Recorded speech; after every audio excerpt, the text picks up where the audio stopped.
pessoal. Primeiramente, desculpa o nosso atraso, né? Essa vida um pouco corrida, saindo do consultório. Enfim, vindo para cá, pegando um pouco de trânsito. Mas que bom que a gente chegou a contento para a gente conversar um pouquinho. Conversar sobre temas, sobre uma demanda que é extremamente atual. Sobre questões que eu penso que atravessam vocês. E primeiramente, queria parabenizar o Colégio GGE por essa iniciativa. Eu tenho certeza que um colégio que preza pelo esclarecimento e aproximação dos pais junto com os seus gestores, junto com os outros psicólogos, e tenta esclarecer não só esses pais, mas também instrumentalizá-los no trato com seus filhos, realmente faz um grande favor, né, nesse núcleo que é a família, nessa célula máter, né, que constrói a representatividade da nossa nação, dos nossos atos. Então, queria parabenizar inicialmente o colégio e parabenizar todos que estão aqui numa noite de quarta-feira, né, no meio da semana. Eu penso que teve muitos inscritos, Deniandra até tinha me falado a quantidade de inscritos que tinham tido, né? Mas eu tenho certeza que cada um de vocês foi no mínimo provocado para estar aqui, né? Não só pelo convite do colégio, mas também pela necessidade que esse tema implica. Falar sobre diálogo é falar sobre questões extremamente atuais, né? E refletir sobre como as nossas famílias estão se estruturando no dia de hoje, né? Então eu penso que pode pairar na cabeça de muitos pais que estão aqui, se o trato que vocês têm hoje no relacionamento dos filhos de vocês é um trato assertivo. Será que existe uma espécie de modalidade que vocês poderiam ter uma espécie de refinamento para começar a enxergar outras coisas que hoje vocês não conseguem enxergar e poder auxiliar, né, nesse caminhar, que é o caminhar do desabrochar, do desenvolvimento pedagógico, afetivo, psicológico, emocional do filho de vocês. Então é muito bacana estar aqui com vocês, para mim é um grande prazer, né? Semana passada a gente teve essa mesma palestra na unidade de Boa Viagem, também foi um encontro muito benéfico, muito bacana, uma interação muito positiva dos pais, né? No final a gente abriu espaço para perguntas, para tirar dúvidas, exposições e comentários. Eu acredito que hoje não vai ser diferente. Então, assim, sintam-se muito à vontade, né? Por mais que a gente vai ter esse espaço no final para a gente abrir e conversar, se vocês quiserem pontuar, tirar dúvidas no decorrer da apresentação, por favor, também vai ser bem-vindo, né? Então, vamos começar pelo nosso tema. Você já conversou com seu filho hoje? Estreitando laços entre pais e filhos. Para mim, esse tema é extremamente basilar. Eu queria refletir um pouco sobre ele. Será que esse tema revela que hoje em dia, com essa vida corrida que a gente tem, com essa necessidade de aquisição de bens e de dinheiro, com essa necessidade de projetar não só na nossa vida pessoal, mas nossa vida profissional e nossa vida no entorno familiar, a necessidade de estar galgando espaços outros, e essa sociedade que realmente dita o que a gente deve e pode fazer, será que é uma sociedade que também propicia uma espécie de afastamento? É isso que a gente vai ver um pouco aqui. Será que realmente existe uma espécie de conversa, de diálogo no seio familiar? E quais são esses elementos que nos distanciam de ter essa relação um pouco mais próxima, né?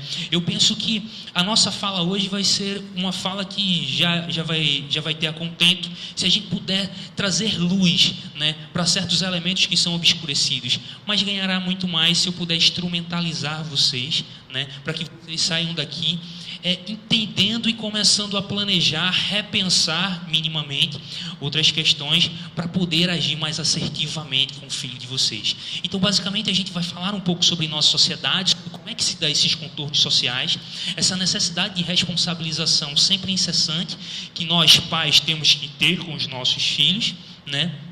E falar quais são os desafios. Quais são os desafios? Quais são as dificuldades que o nosso tempo lança mão para nós? E quais são as estratégias de fuga, as estratégias que a gente pode ter muito mais saudáveis? Então vamos pensar um pouco sobre, será que você já conversou com seu filho hoje? Vamos pensar um pouco nesses laços e as possibilidades de estreitamento deles. Vamos lá?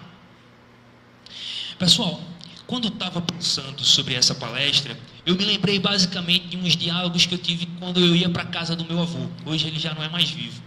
E ele me falava como é que funcionava a dinâmica lá da casa dele, né? E pensando, né, como é que era essa dinâmica, eu construí uma espécie de planta baixa. Eu não sou arquiteto, mas vamos lá, me arrisquei um pouquinho. e trouxe esses elementos para a gente pensar um pouco. Pelo que meu avô falava, eu me lembrava que era basicamente o seguinte: ele disse que a sala era uma sala grande, e aí eu representei esse retângulo com esses círculos menores do lado para representar uma mesa. E pasmem, né? Pasmem, nos dias atuais, o meu avô falava que eles almoçavam e comiam na mesa. Pode até ser engraçado, né? Mas me parece que um tempo atrás a relação, né, familiar, ela também se dava nesse contato com a comida, nesse contato com a alimentação e nesse contato também do aproximar no estar à mesa. Naquele tempo, quando o menino aprontava alguma coisa, ele era puxado a orelha muitas vezes na mesa. A mãe podia contar para o pai como é que estava sendo o dia a dia dela, podia contar para o pai, ou o pai contar para a mãe como é que está o rendimento e o andamento do filho. A mesa e a cozinha, em específico, até para os estoicos, para os gregos antigos, era um lugar de proximidade, porque era um lugar de calor. Antigamente, nas cozinhas existiam as lareiras, e sempre as pessoas se aproximavam para ter uma boa comida e ter um bom papo. Então, por mais esquisito que pareça, e por mais que eminentemente decorativo que as mesas hoje em dia, nas disposições de boa parte das famílias, elas possam se encontrar, antigamente as mesas, curiosamente, eram um lugar de encontro e um lugar de partilhamento. Na casa lá do meu avô, tinha isso daqui, ó. Esse retângulo em aberto, esses retângulos em aberto, era a cadeira de balanço onde ele sentava, e esses outros aqui eram sofás e poltronas também. O interessante enxergar é que nesse período os estofados sentavam um de frente para o outro, minimamente ao lado, né? Isso tinha um sentido prático, pelo que sei. As pessoas se sentavam numa poltrona, né, para conversar. E era interessante que naquele tempo meu avô falava que chegava um vizinho e conversava, e era uma grande alegria, porque a chegada de um vizinho, a chegada de alguém conhecido, de um amigo, era uma grande oportunidade para conversar, para ter trocas, para partilhar, para aprender conhecimentos que outrora talvez a minha experiência me limitava. Então eu aprendia com aquele outro, era super importante essa presença desse outro, né? E aqui do canto ficaria, né, a santinha, que a tradição familiar era católica. Isso daí em torno da década de 70. A partir da década de 60, 70, com o advindo da televisão, nossa configuração arquitetônica familiar mudou um pouco. Vamos ver. Nas décadas atuais, e aí pode passar, a gente vê uma planta baixa, né, uns rabiscos que eu vou tentar decifrar esse aerógrafo para vocês, né, que basicamente existem mesas, né, na boa parte das casas. Se a gente visita um apartamento decorado, está lá. Se a gente vai numa casa, num apartamento, enfim, em qualquer canto, sempre existem mesas. Mas me parece que hoje muito mais a mesa é um adorno doméstico. Ela serve muito mais para fazer uma alusão a uma necessidade de proximidade, mas muito mais é um lugar de, não, vou botar um bonito jarro ali, porque aquele jarro vai ficar legal, né? E me parece que hoje em dia, até a própria mesa, que antigamente poderia ser um lugar de encontro, um lugar de proximidade, hoje em dia, com essa nossa loucura cotidiana, a gente põe a comida muitas vezes já preparada durante a semana inteira no micro-ondas, cada um vai para o seu quarto, e aí cada um vai poder comer ou na sala, ou um na mesa, e outro, enfim. Me parece que alguma coisa se perdeu, né? Eu penso que para vocês pode até parecer um discurso um tanto quanto saudosista, né? Poxa, parece aqueles senhores antigos que ficavam, no meu tempo era bom demais, esses jovens hoje em dia não aproveitam. Não, me parece que existe uma grande quantidade de valores que a nossa sociedade agregou, mas com essa absorção existe também algo que se represou, algo que se esqueceu e algo que não é mais posto. Com o advento da televisão e aí esse pequeno aparato tecnológico, me parece que a dinâmica arquitetônica mudou. Antigamente as cadeiras, as poltronas ficavam uma de frente para a outra, agora todas as poltronas geralmente ficam de frente para o aparelho de televisor. E aquele vizinho que ora chegava e conversava com a gente, poxa, bacana que o vizinho chegou. Quando às vezes ele senta lá, a gente já olha assim, opa, será que ele vai demorar? Será que ele vai embora? Vai passar aquele programa tão interessante na TV fechada, né?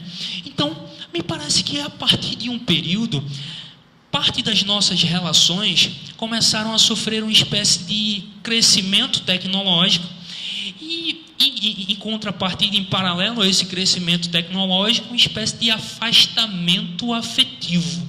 Me parece que hoje em dia a gente investe muito mais numa cultura de consumo, que a gente vai ver um pouco mais à frente, mas se distancia de uma cultura do afeto que antigamente, nos tempos antigos, a gente via que era muito mais próximo, muito mais palpável. Me lembro quando eu era criança que eu ia visitar meus avós no interior. Era muito comum, assim, ver as pessoas na frente de casa, porque aquele momento era um momento bacana para eles compartilharem, né? Hoje em dia já se tomou uma nova nomenclatura, são as fofoqueiras da rua, né? Naquele tempo não, era a rádio Capião, elas se informavam, elas se instrumentalizavam com tudo que estava acontecendo. Mas me parece que essas coisas, um tanto quanto paulatinamente, vão ficando um pouco de lado. E é sobre esses nossos dias atuais que a gente queria refletir um pouco com vocês. Quais são os contornos do nosso tempo? O que é que o nosso tempo eles impingem? O que é que o nosso tempo eles delimitam como possível e o que é que eles dizem que a gente não pode fazer, basicamente, né? E esse é o nosso tempo, que é o tempo dos pais e também o tempo dos filhos. Os filhos que nascem já na década de 90 para cá, é um filho que já nasce imergido de uma alta tecnologia, que eles nunca poderiam sentir a experiência, por exemplo, de viver sem internet. Eu atendo alguns adolescentes, né, que algumas escolas encaminham, que às vezes é até questão da própria dependência tecnológica. E o interessante é que outra vertente que eu também trabalho, que é a questão da dependência química, literalmente institucional, numa clínica de reabilitação, né? A gente pode ver que existe uma espécie de similaridade dos sintomas. Existe essa ansiedade, existe esse não saber lidar com essa falta, porque na verdade essa falta vem para tamponar uma espécie de dificuldade que muitas vezes eu não sei lidar. E aí, bacana, eu vou fugir para o meu Instagram, vou ficar viajando lá no meu Facebook, vou começar a preencher todos os meus espaços. Até porque na nossa sociedade que a gente vive, ter um tempo ocioso não é bem quisto, né? Não é bem quisto ter aquele final de semana assim, poxa, hoje eu acordei sem nada para fazer. Parece que a gente acorda já tendo o set list de todas as atividades que a gente tem para fazer no dia, e aí acaba o dia morrendo de culpa, porque, poxa, faltou coisa pra caramba. E é assim com os adultos, é assim com os filhos.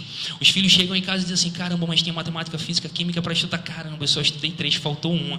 Nossa! E esse é o nosso tempo, cara. Esse tempo que vai demandando cada vez mais e incessantemente novas e novas papéis e desenvolturas e elementos que a gente deve abraçar de um modo geral.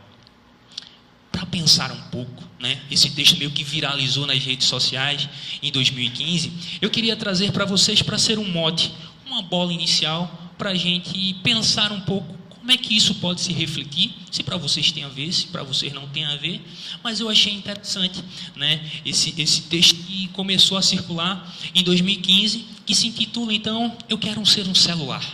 Vamos lá. Oração de uma criança. Papai do céu, eu quero ser um celular. Por causa dos meus pais. O Senhor precisa ver como eles têm paciência com Ele, mesmo quando chegam em casa cansados do trabalho. Mas comigo não, vai logo dando bronca. Os olhinhos da minha mãe até brilham quando ela está olhando para o celular. É lindo de ver. Eu quero que ela olhe assim para mim também. Quando estamos conversando e o celular toca, meu pai corta a nossa conversa no meio. Mas nunca mesmo ele para de olhar para o celular para conversar comigo. Eles nunca têm tempo para brincar ou passear comigo, mas gastam horas vendo coisas no celular. Por favor, papai do céu, me transforma no celular. Daí todo mundo vai ficar feliz em casa. Muito obrigado. Nesse tempo dessa correria, um dos elementos que vem tomando margem e realmente se miscuindo no nosso dia a dia são os aparatos eletrônicos, são os nossos aparelhos. É interessante ver em qualquer lugar. Se você pega um avião, a última coisa que o pessoal desliga é o celular. Quando a aeromoça fala, por favor, senhoras e senhores, desliguem todo o celular. Se a gente fizer assim uma varredura, né, ocular com a nossa visão, parece que está todo mundo assim, né? E a primeira coisa que todo mundo lembra quando o avião pousa é pegar o celular e abrir. E é tão interessante isso que parece que a nossa vida está começando a ser condicionada por esses pequenos aparelhos que não só roubam o nosso tempo, mas me parece que a cada momento nos distanciam daquilo que realmente importa para nós, se a gente parar e pensar um pouco detidamente, né? E não é só a questão do celular, são as questões do tablet. As últimas pesquisas em neurociência, elas apontam que as crianças de 3, 4 anos que passam mais de 1 a 2 horas na frente de um tablet, e isso para alguns pais é perfeito, porque não existe babá melhor do que aquela que dá um tablet e o menino fica lá feito um zumbizinho e, poxa, tá legal, fica quieto. Sem um tablet o menino chora, faz tudo. Mas as pesquisas apontam que existe um comprometimento cognitivo e intelectual nessa faixa etária e justamente uma espécie de um isolamento social. Existem linhas de pesquisas que defendem, sim, e eu concordo com isso. Tem jogos eletrônicos que aguçam o intelecto, aguçam essa capacidade desse raciocínio abstrato, raciocínio intelectual, raciocínio numérico, mas às vezes em um determinado...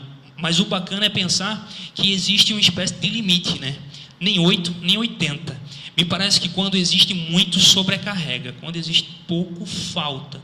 Me parece então que existe essa falta, esse senso de limite de alguns pais que pode até prejudicar o desenvolvimento dos filhos. Então, a cada vez mais a gente é tomado por essas pequenas telas. E aí pode ver, é muito comum.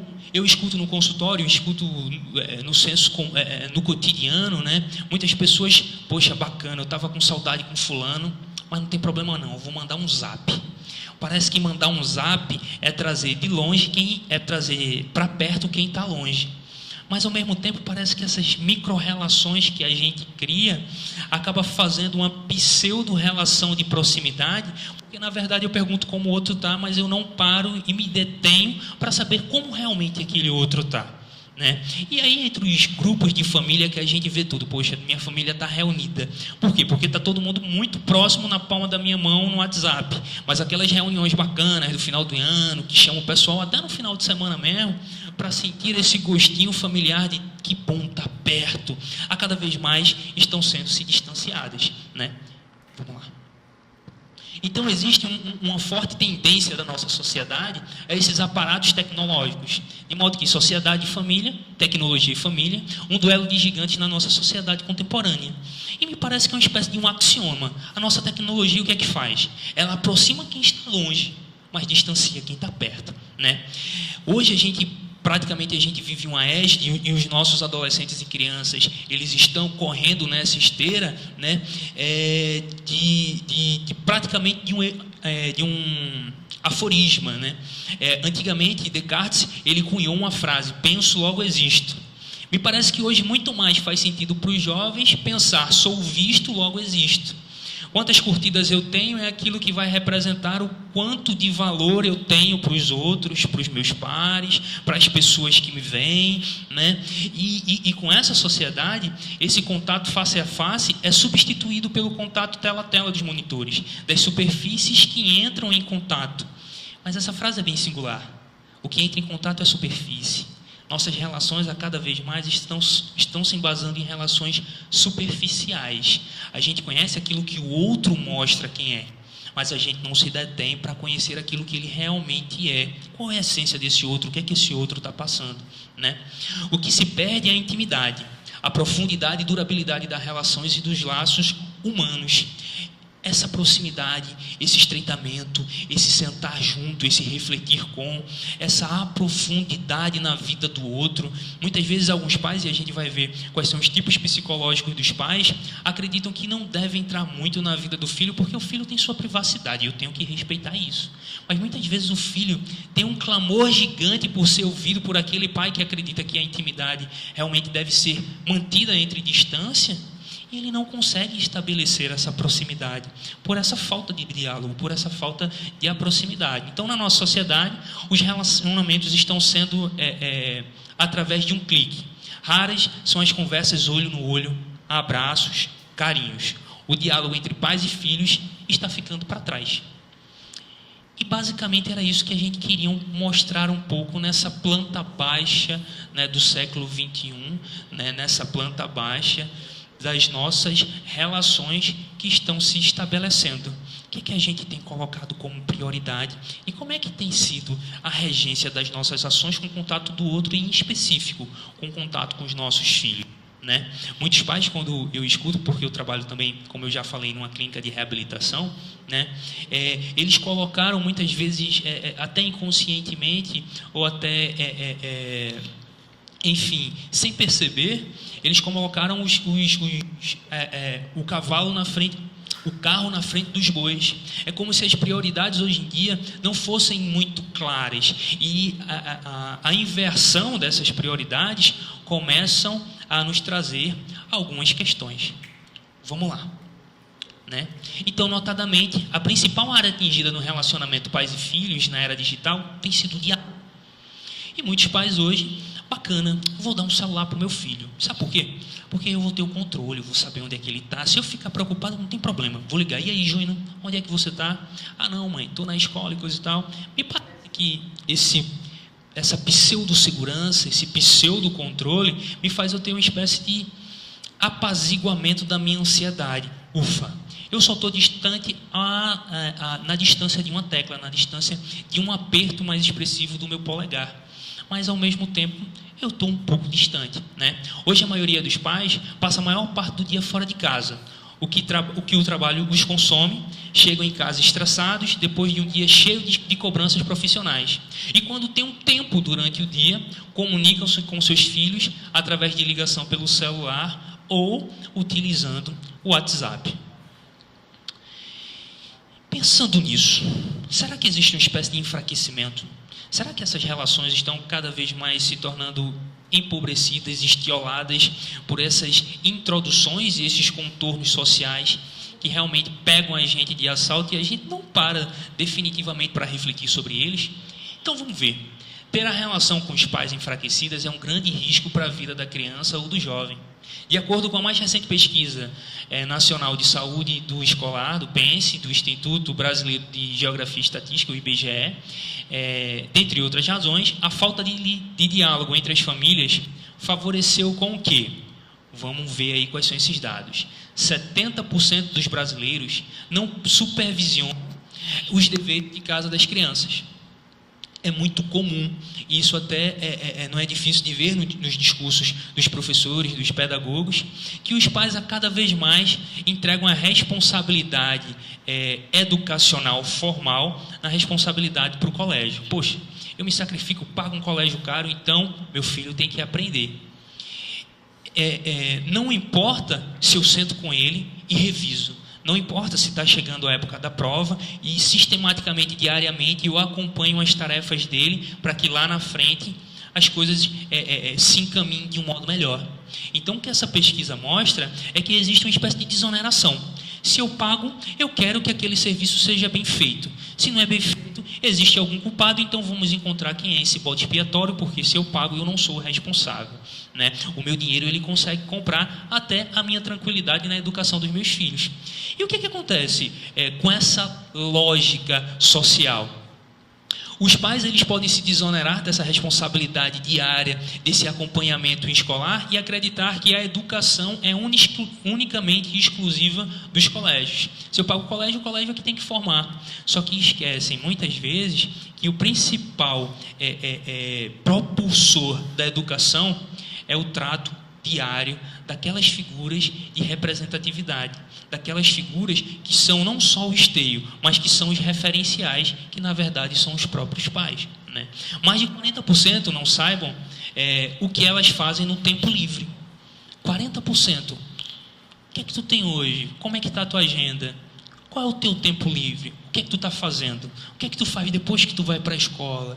Por que a gente está vendo isso? Lá na frente a gente vai ver e a gente vai se deter um pouco quais são esses desafios sociais, quais são esses tempos da baleia azul, quais são esses desafios que muitas vezes esses filhos estão acometidos e muitas vezes a gente não sabe, né? Saber o que é que o filho faz nesse tempo de ócio, nesse tempo de lazer, nesse tempo livre é extremamente significativo. E 20% desses pais desconhecem que o filho tenha faltado às aulas. Então, interessante, né? Que alguns pais não sabem, não acompanham realmente essa cadência e esse comprometimento em relação à assiduidade das aulas. Isso gera uma espécie de risco, pessoal. Risco. As habilidades de relacionamento interpessoal com essa estruturação familiar é posta em xeque, né? E a exposição de crimes virtuais, de perigos ocultos que a própria internet tem, e daqui a pouco a gente vai mostrar, né? Que como toda evolução tecnológica traz uma gama gigante de facilidades, também esconde alguns riscos. Então, por que querer desenvolver os diálogos nas relações familiares?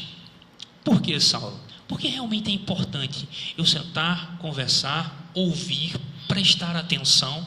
Por que isso é significativo? Eu trouxe alguns dados que refletem como é que nossa sociedade tem se posto frente a algumas dificuldades. Vamos para elas. 10% da população do Brasil sofre de depressão. 10% não é um número insignificante. É muita gente, né? Na última década, o número de suicídio aumentou 40% entre crianças e adolescentes de 10 a 14 anos. O crescimento entre jovens de 15 a 19 foi de 33%. O suicídio é a segunda causa que mais mata jovens de 15 e 19 anos, ficando apenas atrás por acidente de carro.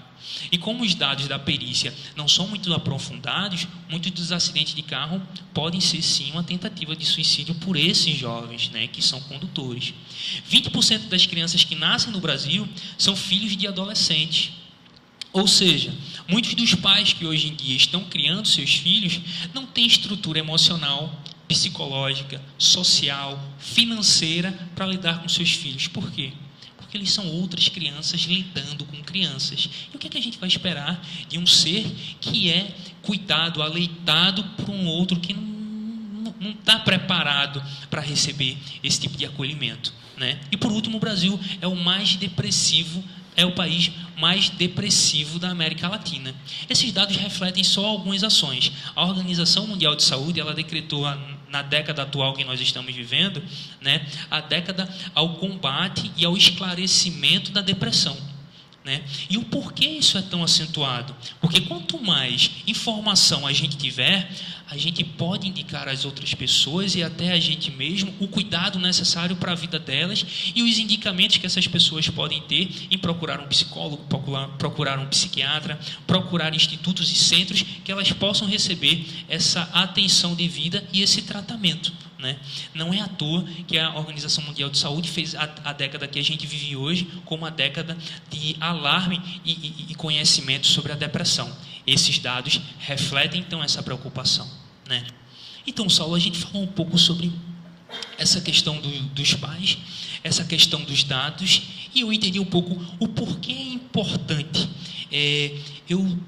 começar a visualizar essa relação muito mais próxima e introduzir esse diálogo justamente por causa dessa amostragem estratificada da nossa sociedade e como o quadro não está muito bem. Mas meu filho tá bacana, cara, meu filho tá show de bola. O interessante é também ver que dentre os adolescentes que eu atendo, muitos adolescentes eles estão praticando, e aí lá na frente a gente vai ver que o Baleia Azul é muito mais uma consequência, né, já de desafios que já estavam a caminho do que realmente o grande estopim, é muito mais um fruto do que muito mais uma árvore. E uma dessas mães disse: Saulo, minha filha está se mutilando há 2 anos e eu fui descobrir agora. Então, muitas vezes, a gente, por estar próximo, por dormir no mesmo teto, por acreditar que a gente está próximo porque a gente tem um celular na mão, a gente se sente nessa segurança de conhecer o íntimo dos nossos filhos. E muitas vezes isso é um engodo, né? Por isso que é importante a gente pensar nisso. Pensar nessas coisas, pessoal, definitivamente é pensar qual é o perfil de pai que eu sou. Como é que eu ajo, como é que eu opero? Será que realmente existe um modo mais assertivo de se tratar, né? A ciência e a psicologia, elas nos orientam e balizam 4 tipos de aspectos psicológicos de estilos parentais, de modo que esses pais, imbuídos desse modo pedagógico, imbuídos desses modos psicológicos, eles lidam com o filho. E aí a gente queria trazer isso daqui para vocês, para a gente refletir um pouquinho. Dentro desses 4 aspectos, né, desses estilos parentais, existem os pais que são os pais autoritários, existem os pais que são os pais rigorosos, os permissivos e os pais distantes. Vamos conhecer quais são. Pai autoritário. Vocês já ouviram aquela frase? Filho meu não vai fazer isso. Ou então aquela outra frase: tem que ser assim porque é assim que é. Eu mando, você obedece e não tem diálogo, acabou. Esse tipo de frase é justamente uma reverberação de um modelo parental, de um modelo educativo que alguns pais absorvem, né?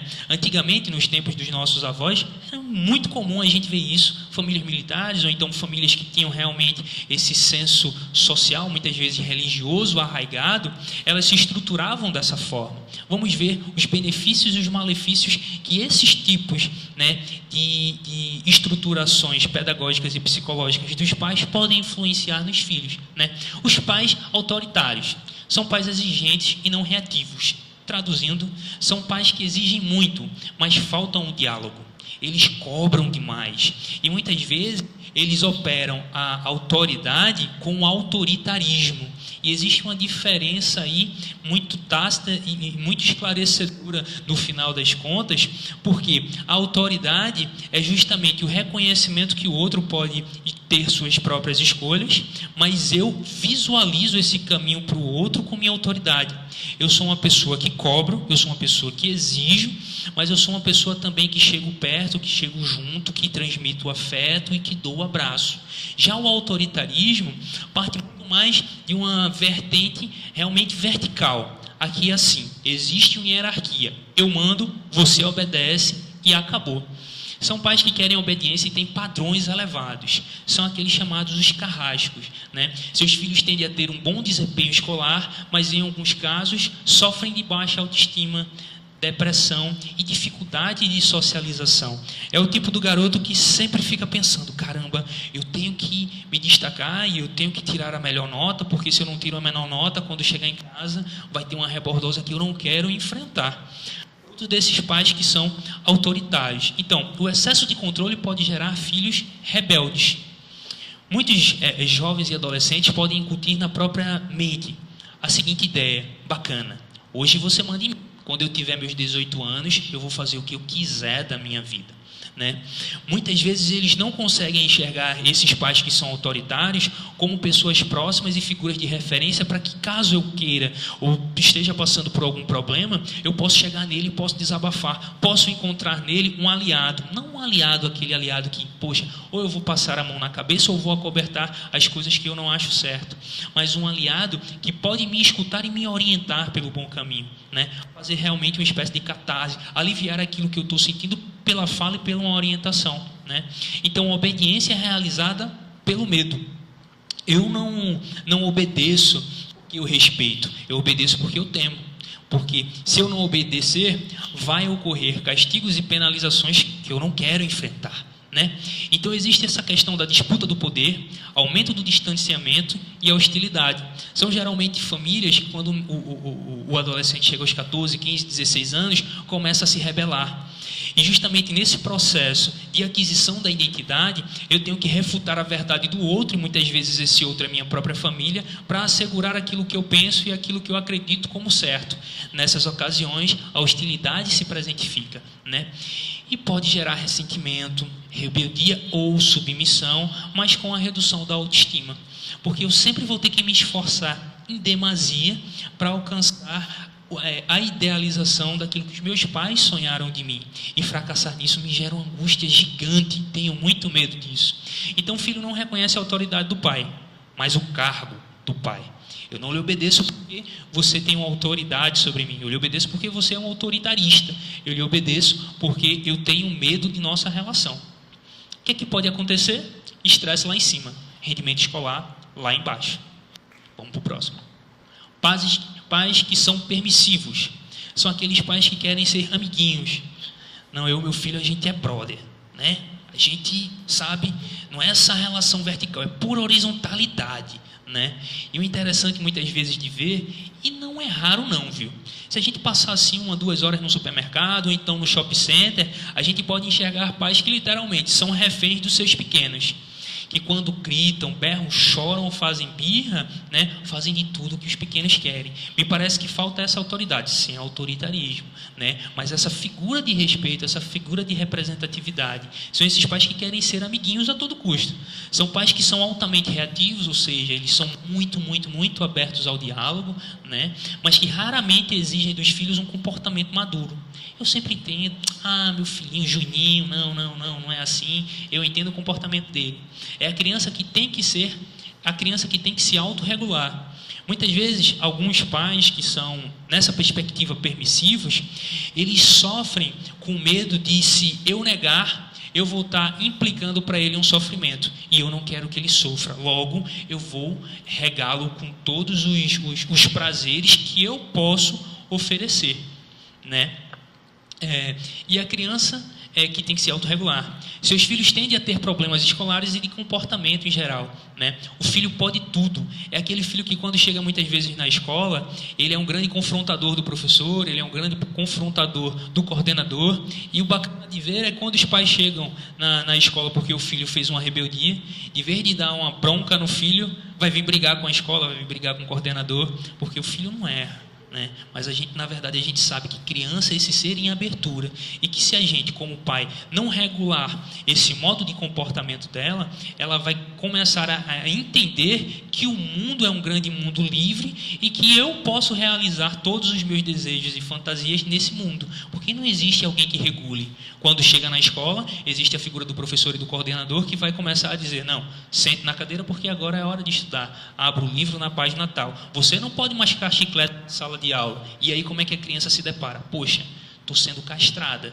eu estou sendo frustrada, e eu não aprendi a lidar com essa frustração em casa. Por isso que a autoestima de pessoas, de crianças que têm pais muito permissivos, pode correr um certo risco, porque essa autoconfiança não é regida por esses valores que ela apreende como limites sociais. Eu entendo que eu posso caminhar até aqui, mas daqui para lá eu não posso andar, né? Como se o mundo fosse meu grande playground, né? Meu parque de diversões. O filho pode tudo. A autoestima aparentemente muito feliz, na prática tende a se tornar apática, deprimida, triste. Não foi estimulada a persistência, porque sempre teve alguém que passasse a mão na cabeça, né? E algumas vezes a gente pode ver esse espécie de apoio, né, familiar, dizendo: meu filho, você vai conseguir, porque você é muito inteligente. Você é muito inteligente e você vai conseguir, né? Olha aí, as notas estão ótimas, as notas estão boas. O que é que se incute na cabeça da criança? Incute que o simples fato dela ser inteligente vai garantir um futuro de sucesso. E quando ela fracassa dentro da escola, ou quando ela fracassa, entre aspas, na vida, o que é que ela vai pensar? Estou fragilizado porque nessa ocasião não sou inteligente. Diferente daqueles pais que estimulam o esforço. Bacana, você tirou uma nota boa, mas porque você se esforçou. Continua assim, que se você conseguir e manter esse esforço, lá na frente você vai conseguir o lugar que você quer alcançar, né? E a família distante. Que família é essa? É a família que muitas vezes diz: não sei nem onde é a escola do meu filho, não sei quem são os professores, que o coordenador, reunião de pais e mestres. Não. Tem aqui, Daniela, reunião de pais e mestres, né? Com esses. Então, enfim, são esses tipos de pais que muitas vezes não estão muito preocupados realmente em relação à educação com os filhos. A escola é que tem que fazer todo o trabalho. Pago, estou tranquilo em relação a isso. São pais nem sempre reativos, não são pais que são abertos muitas vezes ao diálogo e muitas vezes não são exigentes, né?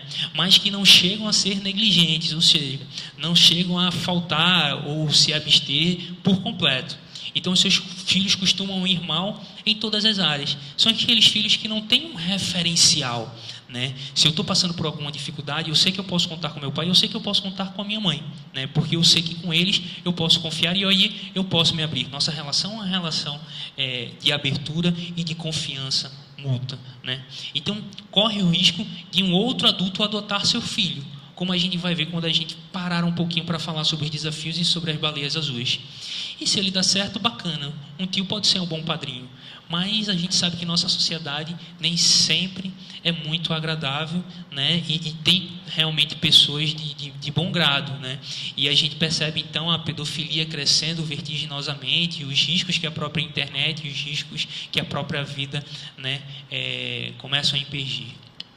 E existem os pais, para finalizar, esses 4 estilos parentais, que são os pais que são rigorosos, são participativos, né? São pais exigentes, são pais que são abertos ao diálogo, que estabelecem padrões elevados, mas também sabem dar apoio, sabem dar suporte. Eu quero que você chegue longe, mas eu estou aqui, cara, eu estou perto, eu vou te dar esse suporte de ombro a ombro, né?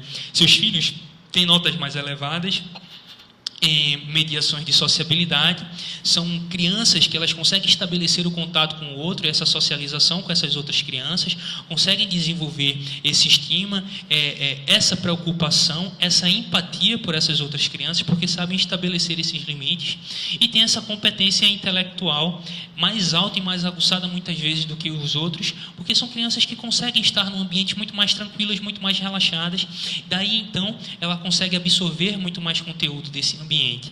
Nesses pais é interessante ver que não existe assim uma espécie de autoritarismo, né, vertical, também não existe ausência nenhuma de regras, muito pelo contrário, há regras e normas pré-estabelecidas que se esperam que se cumpra. O filho sabe então o que deve fazer e o que os pais esperam dele. Ele sabe que esperam resultados e os pais vão cobrar esse resultado, entendendo que os pais vão estar ali para dar todo o suporte, né? Serenos, os pais são serenos, são tranquilos e calmos e tentam manter o autocontrole. Não são aqueles pais que são explosivos e perdem a linha com qualquer coisa, né? Desenvolvem filhos autoconfiantes, sociáveis, com menos chance de apresentar depressão e ansiedade, justamente porque eles têm esse referencial. E equilibra com bom senso, limite e afeto. Quando erra, tem consequências, diferente de castigo, por mais que a significância dos castigos possam tomar contornos diferentes. Por favor. No caso dos pais que são participativos, chega um dado momento que, pela própria vivência, e a gente saber da vida, que toda a nossa vida é ação e reação, disso apoio, dificuldade, isso é óbvio.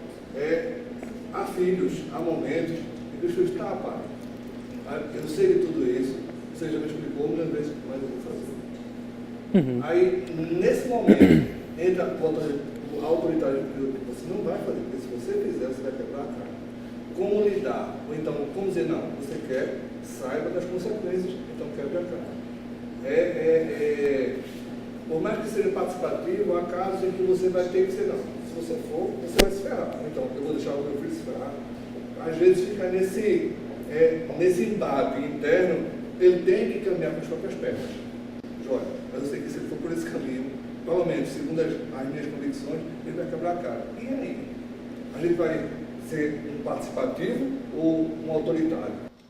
Perfeito, qual é o teu nome? Rodrigo. Muito bacana, Rodrigo. Eu trouxe esses 4 estilos parentais porque o que a gente mais percebe na prática é justamente isso. Tem hora que um pai pode ser mais permissivo, tem hora que o pai pode ser mais autoritário, tem hora que esse pai pode transitar, né, nesse modo de ser participativo. É como se esses elementos fossem interessantes para a gente visualizar, entendendo que na singularidade pode existir realmente essas especificidades. Tua pergunta, para mim, é excelente. Tem uma frase de um filósofo que eu gosto, um existencialista, Neil Sartre, que ele diz o seguinte: a vida é sempre um andar entre uma corda bamba, né? Me parece que essas relações que se estabelecem entre pais e filhos são sempre umas relações que se embasam, são sempre relações afetivas que se embasam nessa relação. E o que vai dizer o que pode e o que não pode é justamente essa relação. A gente pensa numa criança que é pequenininha e se ela quiser botar o dedo na tomada, eu sei que vai dar choque, mas aí eu não vou deixar ela botar um garfo dentro da tomada. Eu vou ter que ser esse pai, né, que tem autoridade, mas que não é autoritário, e que vou explicar, não, ó, se você botar o dedo da tomada vai acontecer isso, isso e isso, né? E respeitar esse processo de desenvolvimento. Se eu tenho um filho de 4 anos, o meu modo de falar com ele é diferente daquele filho de 10, daquele filho de 12, daquele filho de 16, de 17 e de 18, né? E aí, Saulo, como é que eu falo? Bacana. Se seu filho te traz uma questão, a primeira coisa que a gente deve pensar é: o que ele sabe sobre aquilo? né? Muitos pais às vezes se tomam um certo susto quando o filho vai perguntar sobre questões que alguns consideram polêmicas, como sexualidade, como violência, como racismo, como baleia azul, e às vezes pegam de calça curta e não sabem como responder determinadas situações que os filhos lhe trazem. Muitas vezes alguns pais dizem assim: meu filho, isso daí, você é muito novo para isso, não me pergunte isso não, quando você crescer você vai entender. Não responder uma pergunta pode ser justamente aguçar essa curiosidade. Bacana, o que é que eu faço? Primeira coisa, pergunta a ele: o que é que você sabe sobre isso? O que é que você sabe sobre sexualidade? O que é que você sabe sobre baleia azul? O que é que você sabe sobre bullying na escola? O que é que você sabe, enfim, sobre esse tema que ele está lhe trazendo? A partir dessas informações que ele te traz, começa a desmistificar e trazer esses novos elementos que são bagagens pessoais. E de dizer: não, filho, olha, a questão que muitas vezes as pessoas não entendem, mas o que acontece é isso, isso, isso e isso, respeitando a própria linguagem e o poder de compreensão da criança ou do adolescente, né? E bacana, se não souber responder daquilo, honestidade, que a gente vai ver lá na frente o que é que vocês podem fazer, né, para ter essa relação muito mais estreita. Honestidade, a gente que é pai, a gente que é profissional, a gente não tem que saber de tudo, né? Filhos não vêm com manual de instrução, casamento não vem com manual de instrução. A gente vai começando a entender esse limite a partir dessa relação que se estabelece, né? Então, como a gente se sai de determinadas situações, é justamente podendo mostrar para ele coisas que muitas vezes ele não enxerga por causa da situação, por causa da faixa etária, e apresentar os riscos para ele, exigindo sempre aquilo que você espera dele: comprometimento, respeito, integridade, né? Ser uma pessoa honesta, porque esses são os valores da família, ética, né? Não sei se eu pude responder. Bacana. Então, vamos em frente, né? Só recapitulando, esses 4 aspectos, muitas vezes eles podem se atravessar, se intercruzar, né? E muitos pais eles podem transitar, ora de uma figura mais, ninguém de um jeito só, ora de uma figura muito mais autoritária, mas é importante que a gente comece a refletir: quando é que eu sou autoritário? Será que o meu nível de estresse influencia no meu autoritarismo? Será que esse meu medo de não magoar o meu filho me deixa um pai muito mais permissivo, muito mais refém? Eu tenho certeza, enxergar como a gente é e refletir, né, ter esses exemplos como reflexo, é o primeiro passo para a gente começar a repensar e começar a planejar quais são as nossas ações. Bacana? Pessoal, diante de todo esse enquadre, a gente percebe hoje em dia que chegam muitas vezes, os nossos filhos trazem para a gente, a mídia traz para a gente, né, esses muitos problemas que a própria juventude, a própria adolescência, a própria infância traz consigo. E a gente queria se deter um pouco nisso. Inicialmente a nossa fala, ela seria uma fala única e exclusivamente sobre a questão da baleia azul, porque é um tema recorrente, é um tema que está na hora do dia, né, e que traz muita preocupação para os pais, né? Mas falar da baleia azul é falar necessariamente como é que se estrutura, como é que se enquadra essa relação familiar e como é que isso se estabelece. Será que são todos os jovens que são propícios para isso? Será que o meu filho pode participar disso? É disso que a gente queria trazer um pouco, falando sobre essa discursividade, né, das relações familiares, né? A baleia azul, como outros desafios que são tidos como jogos, mas que não são jogos, muitas vezes é justamente um reflexo de uma onda que vem acontecendo já de algum tempo, né? E aí eu queria trazer para vocês alguns exemplos que são muito fáceis de achar, caso vocês entrem na internet, no YouTube, e vocês vão realmente encontrar, né? Surgiu na Europa e depois foi para os Estados Unidos esse desafio da fada. O que era? Para a gente ver como esses 40%, né, do que é que o meu filho faz no tempo livre é significativo. A gente tem que ver, né, quais são essas coisas que eles estão fazendo quando a gente não está próximo. Por quê? Desafio da fada. Foi um desafio que tinha uma fadinha muito bonita, de cabelo grande do lado, e ao lado da fada, né, os dizeres. Se você quiser se tornar uma fada, isso era um apelo para crianças, meninas de 4 a 6 anos, por aí. Se você quer virar uma fada, você vai ter que fazer as seguintes ordens: espere seus pais dormirem, certifique-se disso, vá até a cozinha, ligue todas as bocas do fogão e depois volte para o seu quarto e, quando sentir o cheiro grande, acenda um fósforo.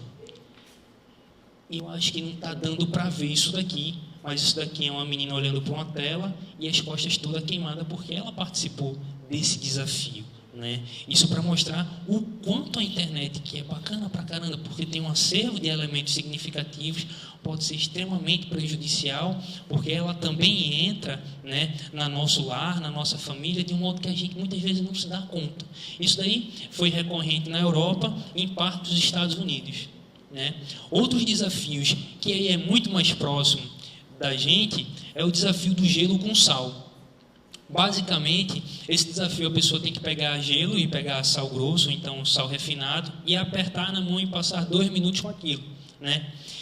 E o que acontece? O jovem que entra naquilo ali, ele pode se dar mal, porque o sal potencializa a ação do gelo e pode ter até queimaduras de 2º grau na sua pele, né? Esse é um outro desafio. E o outro desafio é o desafio da asfixia, né? Que uma criança fica encostada na parede, respira fundo por 4 ou 5 vezes e depois um colega empurra o tórax dela de modo que paralisa o diafragma. Depois de 30 segundos, a criança desmaia porque o cérebro dela não está sendo mais irrigado de oxigênio, né? Então esses desafios acontecem, muitas vezes a gente nem sabe que acontecem, mas que eles estão muitas vezes à disposição, e tem jovens se desafiando a isso, e a gente vai entender por que danado um jovem se passa para fazer determinado tipo de desafio.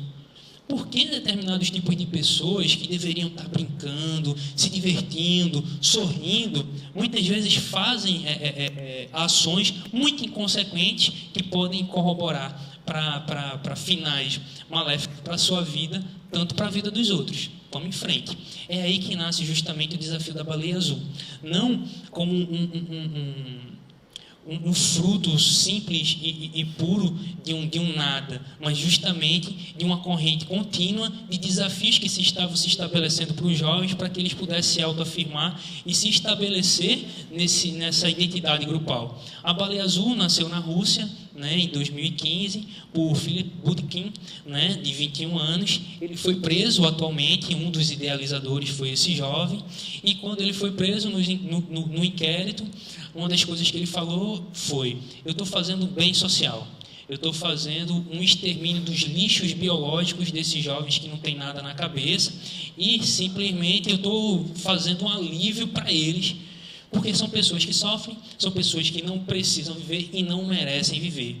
Essa daí foi as palavras do idealizador do jogo, né, que resultou na morte de mais de 130, né, casos de suicídios diretamente influenciados por ele. E a partir de então, da Rússia, foi que se viralizou, e esse jogo foi para outros países, como também foi para o Brasil, como também foi para o Nordeste, como também foi para Pernambuco, e hoje a gente vê justamente esse movimento viral de muitos adolescentes hoje partirem para a automutilação. E a automutilação, ela deve ser entendida não por um simples gesto de gostar de sentir dor, mas é quando eu sinto dor na carne, eu esqueço da dor que está dentro, eu esqueço da dor do coração. Então é uma forma de alívio, muito mais do que uma forma de sofrimento, né? Vamos lá. Quais são esses desafios da baleia azul, Saulo?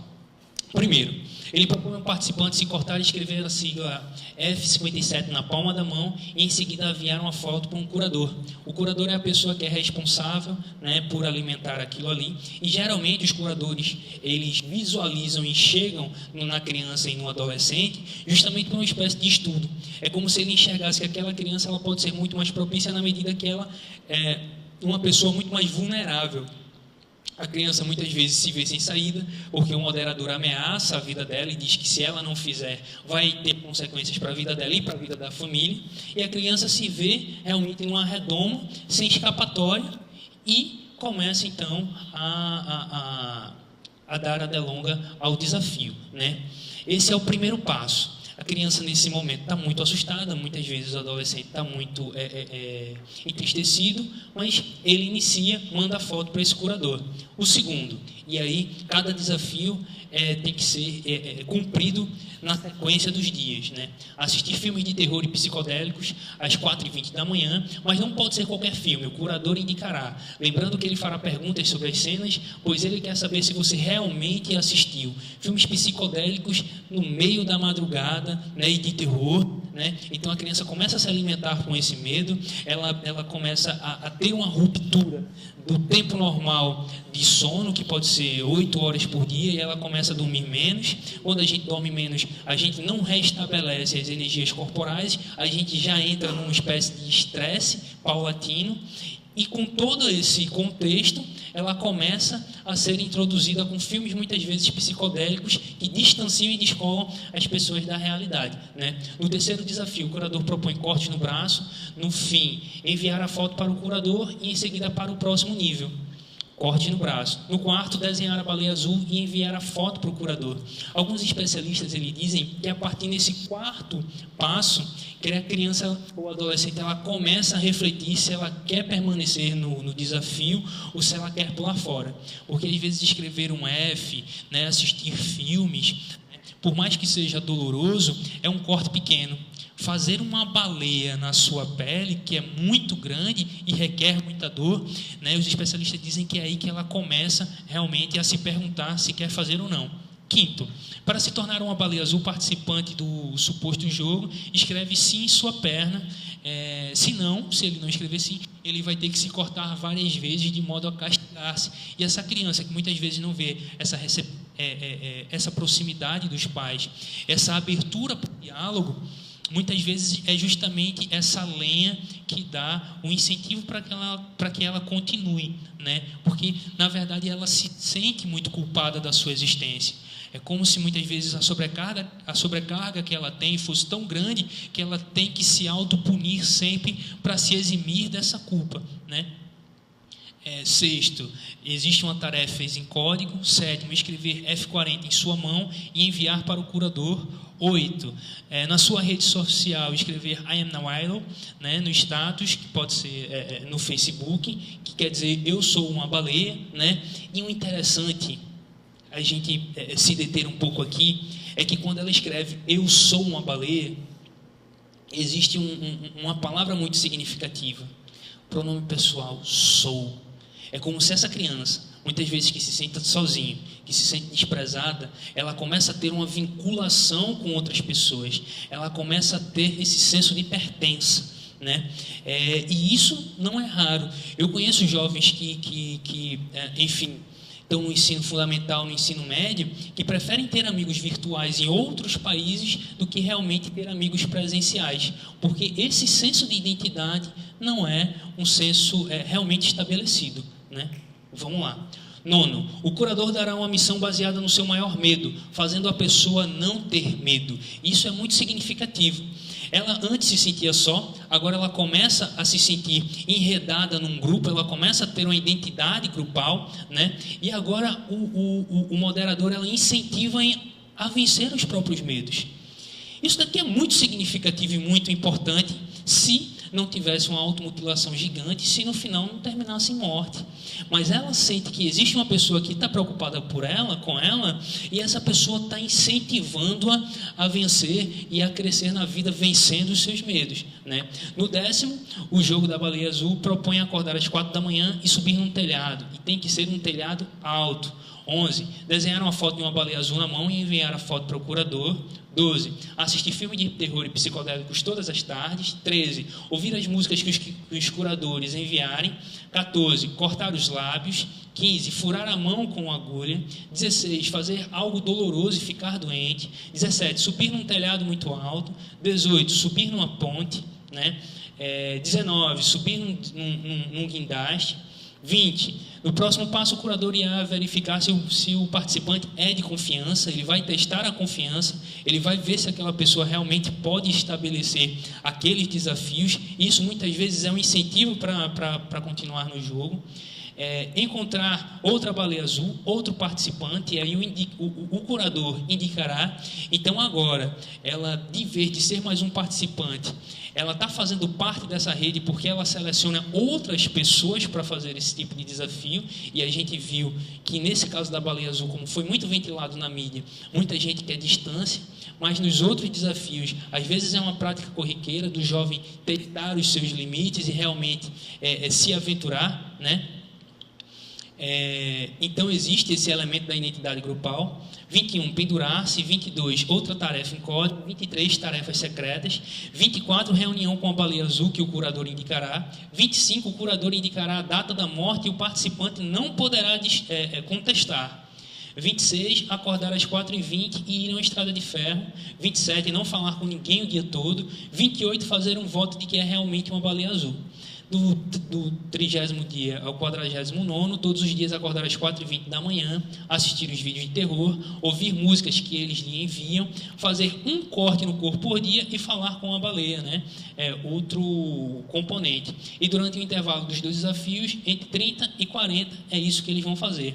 E no 50º dia, né? Aí é o desfecho muito mais violento, que é o dia que a pessoa vai ter que cometer o suicídio, né? E aí ela vai se matar.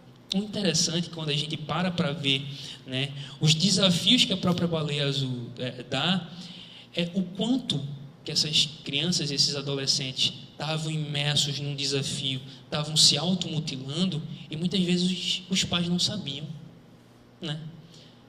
Souberam quando a criança já tinha cometido suicídio, né? Então muitas vezes, como é que está essa questão desse diálogo, essa proximidade? Realmente, será que toda criança tem essa inclinação? Ou existe essa espécie de vulnerabilidade em relação a essas crianças que não se enxergam, né, pertencendo a uma rede e se sentindo acolhida, né? E aí é importante a gente pensar quais são esses atrativos e quais são essas motivações que fazem as crianças entrarem nesse tipo de jogo. Primeiro, o atrativo, ser impulsivo. Crianças e adolescentes não têm o lóbulo frontal já desenvolvido. Isso implica dizer uma questão. Elas não têm o senso de realidade e o senso de limite estruturado. Por isso que a gente vê muitas crianças pequenas, a gente fala 1, 2, 3, 4, 5 vezes não fazer determinadas coisas e elas fazem. Isso daí já é uma propriedade orgânica fisiológica que esse aparato neuronal não está devidamente estabelecido. Então, essas crianças e esses adolescentes, pela faixa etária, já são impulsivos. Ser impulsivos é justamente não enxergar lá na frente quais são os comprometimentos dos meus atos atuais. Eu vou fazendo justamente aquilo que o meu pensamento e o meu sentimento eles vão mandando na situação.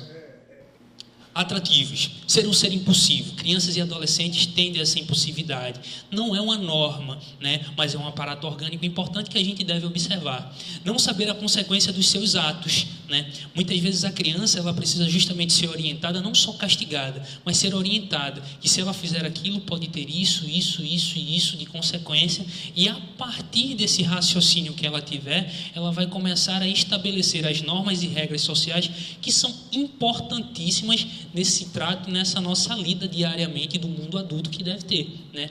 Elas são suscetíveis à estabilidade emocional, né? E faz parte de um...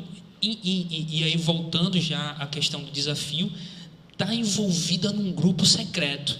É como se antes eu não tinha nenhum amigo, antes eu me sentia isolado, antes eu tinha minhas dificuldades e não conseguia partilhar com ninguém. Agora tem algumas pessoas que me enxergam como pessoa, que me incentivam em determinadas coisas, e o bacana, eu faço em silêncio, ninguém sabe o que eu faço, né?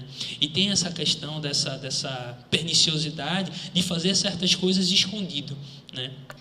E quais são os motivos? O que pode levar uma criança, né, a ter um comportamento de entrar num desafio ou então entrar na baleia azul, né? Pode ser o fim de um relacionamento, separação dos pais, ou então finalização de um namoro, um amor não correspondido, né? E aí entra justamente aquela questão de crianças que são educadas a poderem tudo, chega um momento que o outro vai dar o limite, e quando esse outro dá um limite na nossa relação, muitas vezes a criança ou o adolescente não sabe como se colocar nessa relação, porque esse outro estipulou esse limite. Então, são crianças que não escutam Pablo, que não escutam essa sofrência, que não, né, desenvolvem essa ruminescência de se auto-equilibrar, né, lançando mão de mecanismos mais saudáveis, né, de sair com amigos, de entender que aquele relacionamento, né, terminou porque todas as coisas na vida têm começo, meio e fim, que vai encontrar outro parceiro lá na frente, né?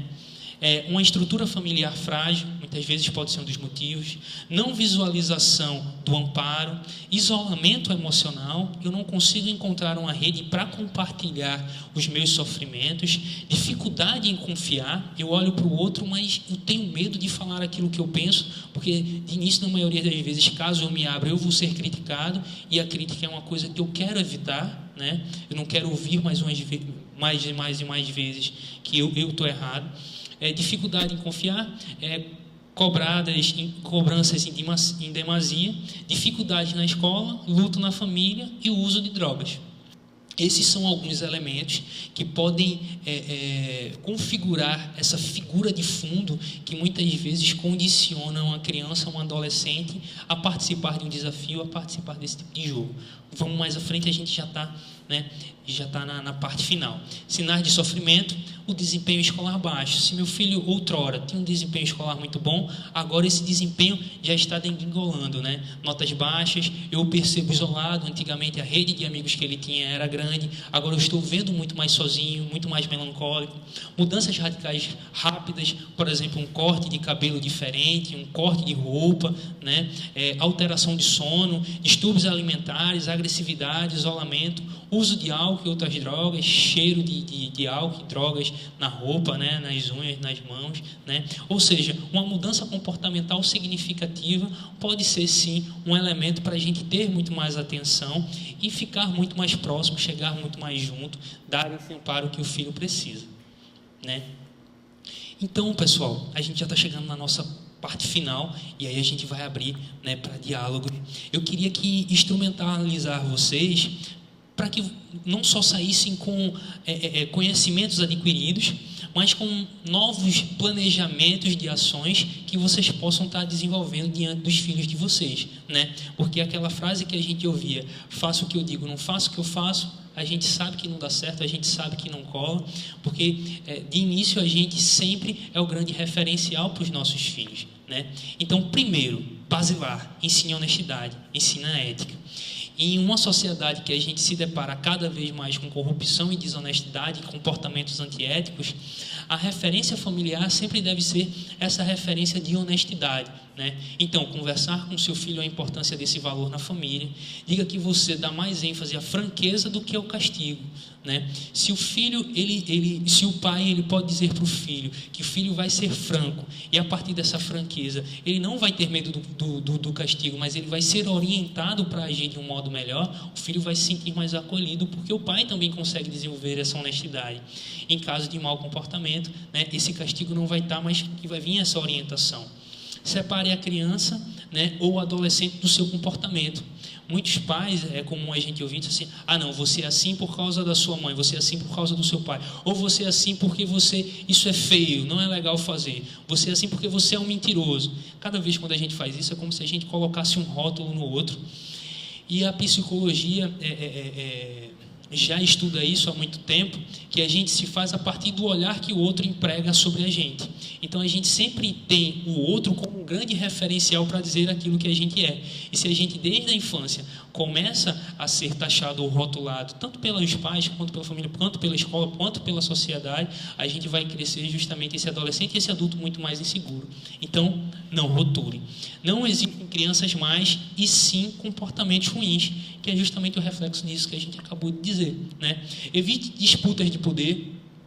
Muitos pais justamente entram nessa briga com as crianças, e as crianças muitas vezes eles querem dizer que não vão fazer aquilo que os pais não querem, e entra justamente essas questões da birra, né? Mostrar autoridade é justamente colocar ele no lugar de filho, né? Nessa relação que o pai sabe o melhor, porque o cara que viveu muito mais é uma pessoa experiente, e o filho tem que entender que aquela orientação é uma orientação imbuída de amor. Ele deve se sentir amado em todo o conselho e orientação, e muitas vezes represálias, broncas que os pais dão nos filhos, né? Evite disputa de poder. Não ponha a culpa na criança ou no adolescente. É interessante a gente dar um passo atrás e tentar enxergar com ele quais foram os motivos de determinadas ações. E se a gente consegue fazer isso, a gente consegue ampliar a nossa visão, e a gente sai desse foco desse pai autoritário para um pai compreensivo, mas sempre cobrando responsabilidade, cobrando uma atitude assertiva do filho, né? Reenquadre, né? Muitas vezes existem determinados tipos de situações que a criança tende a enxergar com uma ótica negativista.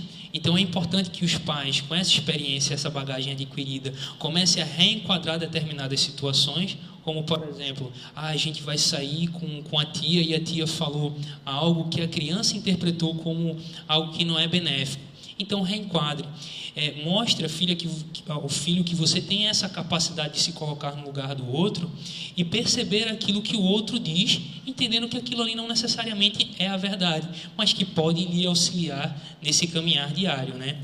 Envolva o seu parceiro. Muitas vezes os problemas das relações com os filhos são um reflexo desse distanciamento, dessa relação, dessa figura desse casal, né? Então envolva seu parceiro. É importante chegar, sentar junto, vamos pensar junto como é que a gente está estruturando a educação, vamos dialogar sobre como é que isso pode se dar de uma melhor forma. Tire dúvida com ele, peça conselhos, sejam próximos, sejam casais, né? Aceite todo tipo de sentimento. Isso é muito importante porque faz com que a criança seja muito mais congruente com ela mesma. Contextualize o mau comportamento, que é justamente um resgate daquilo que eu já falei há pouco. Saiba o que tira você do sério, que é extremamente significativo. Muitas vezes a gente explode porque o dia foi cansativo, então eu vou julgar não o acúmulo de tarefas e aquisições do meu estresse diário, mas realmente eu vou começar a enxergar aquilo que me tira do sério. Qual é o meu ponto fraco, o meu calcanhar de Aquiles, né? Dê tempo nas queixas. Muitas vezes apostar reiteradamente nas queixas e nas broncas justamente não vai poder auxiliar o filho. Então muitas vezes começar a enxergar a potencialidade desse filho, né, e desfocar um pouco nesse grau elevado desses rótulos que a gente faz até inconscientemente é algo importante. Comece a enxergar o que é que ele tem de bom, né? Esteja presente, isso é fundamental. Não tenha medo de falar, né, de perguntar e mostrar que se importa, né? Quando o pai faz isso, o filho se sente valorizado, se sente amado, se sente pertencente a esse núcleo familiar. Seja franco e seja direto, né? Por mais que tenham situações que possam lhe pegar desprevenidos, mas ser franco e direto é sempre uma saída muito positiva, ok? Então, a gente viu lá os 50 desafios da Baleia Azul, e eu queria provocar vocês um pouco, trazendo 10 desafios que os pais podem ter com os filhos para que se estreitem essa relação familiar. Bacana?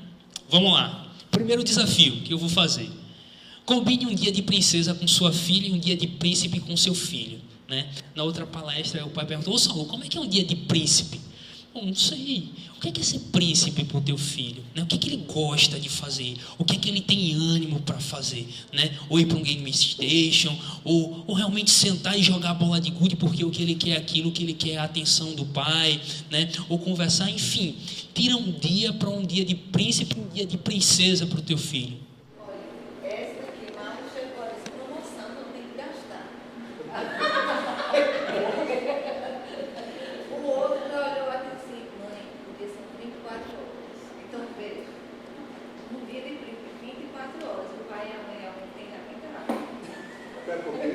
Ele chega numa idade, assim, pelo menos o meu, eu tenho 11 anos, que assim, por mais que a gente nós somos a segunda, terceira, quarta, quinta, sexta opção. É os amigos. Aí, e quando eu penso em sair com os amigos e fez pai, você pode ir?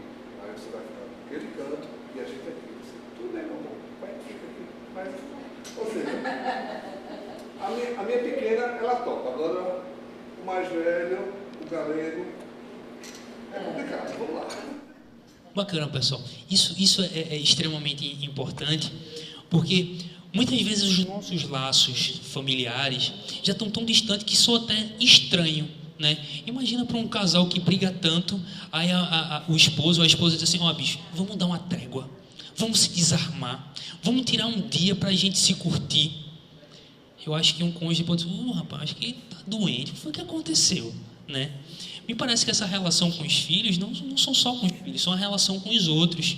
Mas tirar um dia de princesa, tirar um dia de príncipe com o filho, é poder valorizá-lo naquilo que ele gosta, né? E dizer: não, ó, bacana, você gosta de sair com seus amigos, tem um tempo. Hoje você vai sair comigo. Hoje eu vou tirar o dia para te escutar, para escutar conversa sobre jogo, sobre mangá, sobre o que for, sobre suas dificuldades. Eu quero te dar atenção, né? Um dia de príncipe, um dia de princesa é justamente um dia que a gente possa se dedicar, ouvir, estar presente, não só gastar, né? Eu penso que as nossas relações hoje em dia cada vez mais estão sendo mediadas por dinheiro. Se eu dou um presente caro é porque eu amo mais, mas muitas vezes é o contrário. Se eu estou presente é porque eu amo, né? Então, ir no cinema num dia de promoção no início da semana, né? Não adianta discutir: poxa, o cinema está caro, eu não tenho carteira de estudante, é 40 e poucos reais, um filme 3D, né, no domingo à noite. Não. Então, olha, no início da semana geralmente é mais barato, e eu ouvi falar que segunda-feira e quarta-feira é mais barato ainda. Então, não tem muita desculpa, às vezes: não, estou apertado, vamos lá, vamos ver, deixa de gastar um pouquinho aqui para poder ir, né? Combinar um dia para sair todos os filhos juntos. Bacana isso. Combina um dia para sair todos os filhos juntos. Chama lá o pessoal. Esse é o terceiro desafio. Passear num parque. Nossa, né? Faz tempo, eu acho que para alguns que não passearam num parque. Arcaico, né? Visitar um museu, né? Recife agora tem várias exposições de arte, né? Tirar um dia para visitar um museu. Falar um pouco dessa história e conhecer um pouco dessa história. Todos esses desafios, eu não sei se vocês estão prestando atenção. Cada um está atravessado por um único sentido: é desfrutar, é estar junto, é estar próximo, é se alegrar nessa companhia, é deixar às vezes o celular em casa desligado e, poxa, eu quero estar contigo, você é importante para mim. Vamos lá para o sexto. Pai, levar o filho no barbeiro com ele. E a mãe pode levar a filha para fazer unha, para dar uma escova ou dar uma recalchutada, né? Isso é bacana porque o pai vai ter que sair com o filho. Sai, vai lá, desce o apartamento, vai na esquina, vai lá, faz uma atividade com ele. Um dia de esporte, né? Da preferência de vocês. Oitavo, fazer uma refeição na mesa. Pode ser muito difícil para alguns, hein? Mas fazer uma refeição na mesa é um dos desafios que eu quero deixar para vocês. 9, deixar a TV e o celular e fazer uma noite de jogos de tabuleiro, né? Botar lá jogo imobiliário, né? E se divertir com eles. E eu tenho certeza que, eu acho que depois desses desafios eles vão começar a repensar: pai, eu acho que, mãe, eu acho que a senhora não é tão careta como eu pensava. Isso é legal também. 10, tirar um dia para conversar quais são os sonhos dos seus filhos, né? Muitos pais não conhecem quais são os sonhos dos seus filhos, o que é que eles querem ser, né? Quando chegarem na idade do adolescente ou na fase adulta. Para finalizar, né? Eu acho que, enfim, pegou esse último slide. Mas para finalizar, eu queria trazer com vocês essa reflexão, né? Essa provocação, né? Que o diálogo é extremamente oportuno, é extremamente necessário para que a gente não só conheça, mas para que a gente se afine, para que a gente conheça os nossos filhos, para que a gente conheça quais são as dificuldades que eles estão enfrentando. E por mais que eles sejam crianças ou adolescentes, eles enfrentam dificuldades e é importante a gente visualizar isso e é importante a gente estar junto. Então, uma relação de diálogo entre pais e filhos é uma relação saudável. Apostem em vocês, apostem nos seus filhos. Obrigado.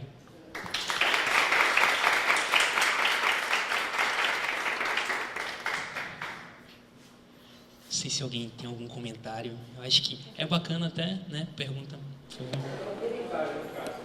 Ele comentou a respeito que às vezes o filho tem uma blindagem, uma restrição com o pai, somente dentro do contexto com os amigos dele. Uma forma que eu busquei, até pela dificuldade natural de morar separado da mãe, conviver com a mãe e tal, eu estar com ele no fim de semana assim, não, é buscar, para quebrar essa barreira, entrar no mundo dele, porque é muito mais tranquilo eu entrar no mundo dele que trazer ele para o meu. E aí o que é que eu faço? Assim, normal, né?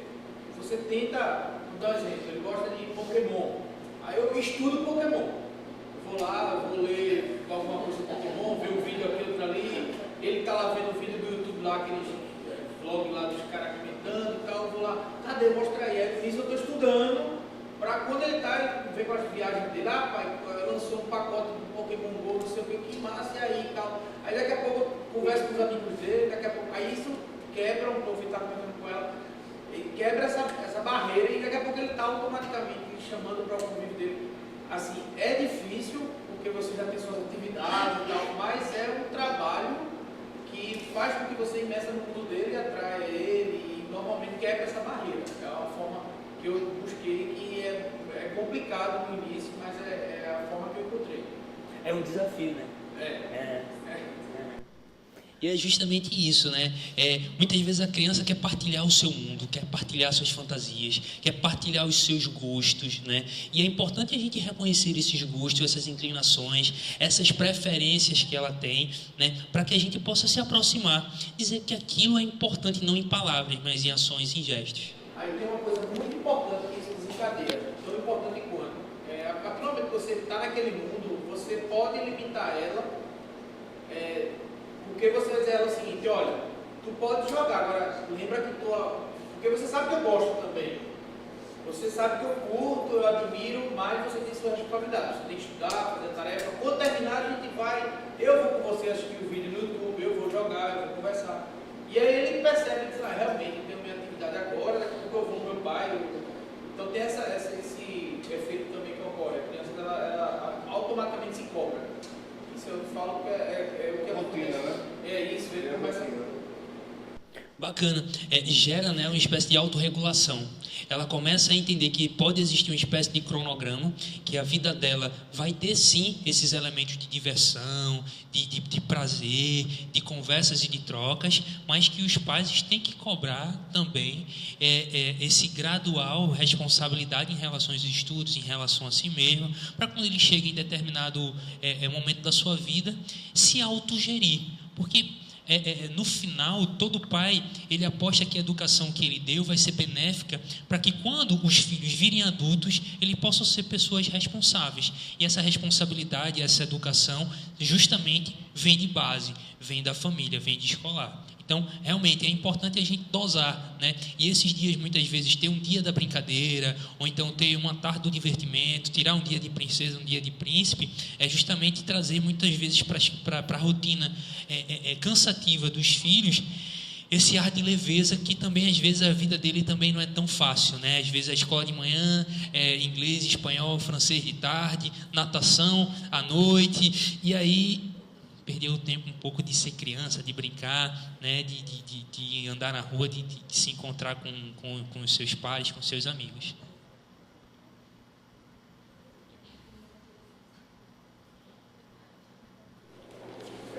Os jovens, como já foi até comentado muitas vezes, o primeiro lugar onde eles vão buscar trocar, compartilhar o que eles sentem, muitas vezes não é na família, é com amigos, né? E hoje a gente vive uma disputa muito desleal, muito desigual. Você tem a mídia que influencia o jovem e os colegas, né, dos nossos filhos são influenciados também, e isso acaba transmitindo valores que não são condizentes com os valores da família. E criar, às vezes, um diálogo para alguns temas que são muito às vezes a família tem valores tradicionais, às vezes são conflitantes com o que a mídia passa hoje, é bem complicado. Num caso como esse, qual é a melhor forma de se restabelecer um diálogo? Porque nem sempre o filho ele tem abertura para conversar sobre muitos assuntos com os pais. Como vencer essa barreira e quebrar esse obstáculo, digamos assim, e conversar sobre temas delicados? Porque isso realmente é complicado hoje, né? Bacana, são algumas questões que eu vou esperar conseguir pensar todas elas. Se não, por favor, pode retornar com a nova questão, né?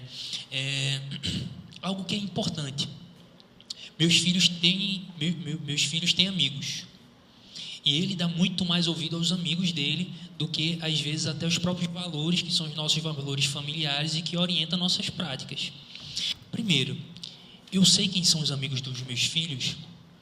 É muito importante os pais conhecerem quem são essas pessoas que os filhos se relacionam. Quem são os pais dos amigos dos meus filhos? Eu posso chamar esses amigos para ir lá em casa e conhecer os pais deles. Se os meus filhos vão para o cinema, vão para a casa de algum colega, se eles vão sair, é importante eu ligar para os pais e a gente se comunicar. Para que eu possa, para que o outro pai do lado de lá seja o meu amigo também, seja o meu confidente, para que eu possa me aproximar, né? Não é só fazer parte da realidade do filho, mas fazer parte do entorno das coisas que estão acontecendo, né? Então é importante saber quem são os amigos, é importante saber quem são os pais, é importante se aproximar desses pais.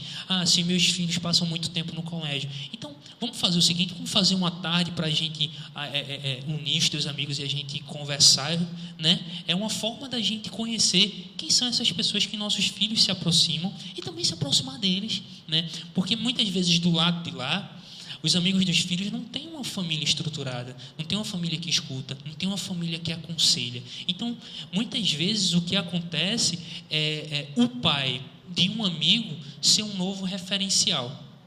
Eu não tenho uma figura paterna, e uma das grandes questões que a gente vê é justamente a fragilidade dessa figura masculina.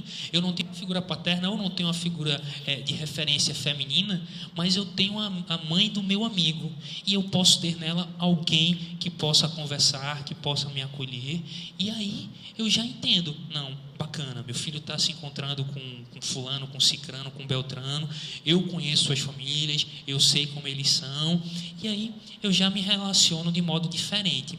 Como conversar com os filhos temas que são tabus? Primeiro, conversar com ele o que é que ele sabe sobre aquele tema, né? Pode ser sobre qualquer coisa. Tentar trazer para ele esse lastro, né, que orienta as suas ações, né?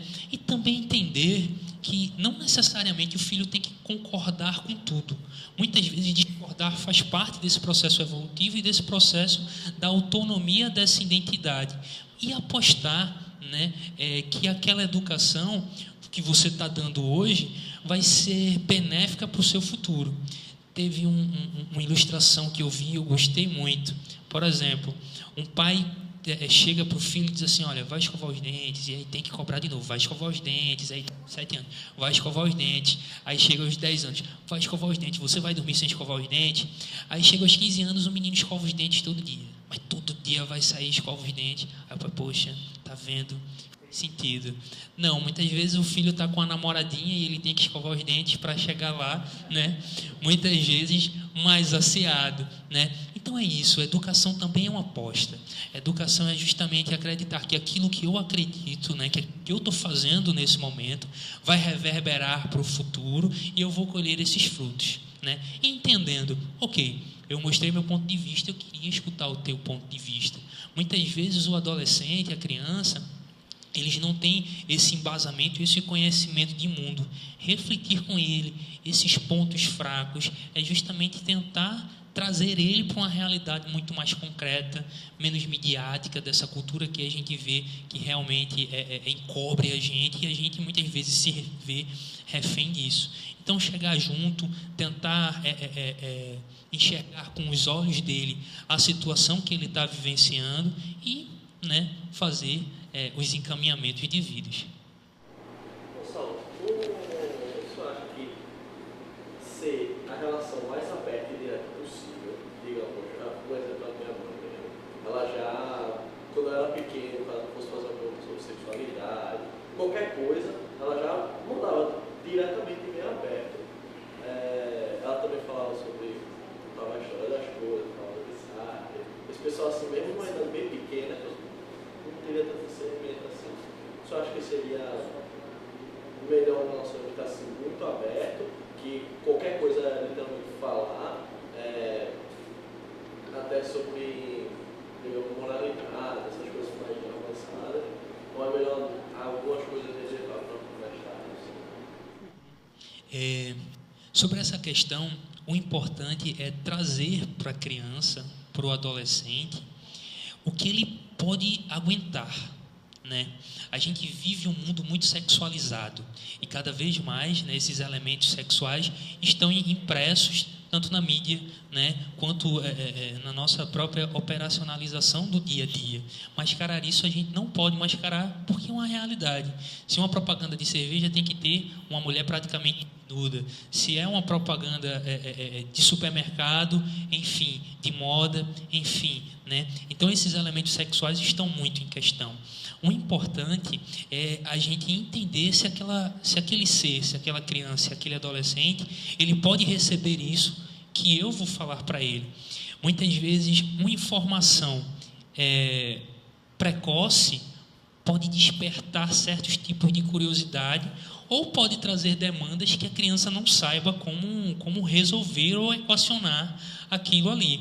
Então, sempre é bacana olhar para a criança, entender o que é que essa relação, né, se dá, o que é que essa relação se estabelece, né? Uma das discussões também que estão muito atuais hoje em dia, que tem justamente a ver com isso, é que crianças pequenas não namoram. Né? Menino de 5, 6 anos não namora, tem amiguinho. E muitas vezes os pais começam a sexualizar os filhos a partir dessa própria relação. E aí, meu filho, menino com 5 anos, e aí, você já está com a namoradinha na escola? Ou então de 3 anos, né, tá lá e diz, não, esse é o namoradinho da minha filha. Isso é uma forma muito precoce, né, de estar inserindo a criança, que é um ser que não está aí, né, para a questão de um laço afetivo, de um laço, né, de namoro que vai ter lá para os 14, 15, 16 ou um pouco antes, mas crianças muito de uma tenra idade, não é bacana não. É justamente assim, respeitar essa maturidade que o outro tem e trazer para ela justamente a partir dessa demanda dele. Se, enfim, metáforas podem ser úteis, né? Como é que eu vim ao mundo? Né? Não vou falar sobre o que é o coito, sobre o que é, né, a fecundação do óvulo, né? Mas posso lançar mão de metáforas. Você vê um mundo de uma relação de amor entre seu pai e sua mãe, que se amavam muito, e aí você foi um filho muito desejado naquela época. Antes de você nascer, a gente já idealizava como você seria, e quando você nasceu, nos recobrou de alegria, né? Enfim, são formas muito mais próximas da realidade da infância, que ela pode se apropriar e com o passar do tempo ela vai tomando outras compreensões, vai entendendo, né? Desculpa, rapidinho. Tu estava com a mão levantada? Ela depois de você.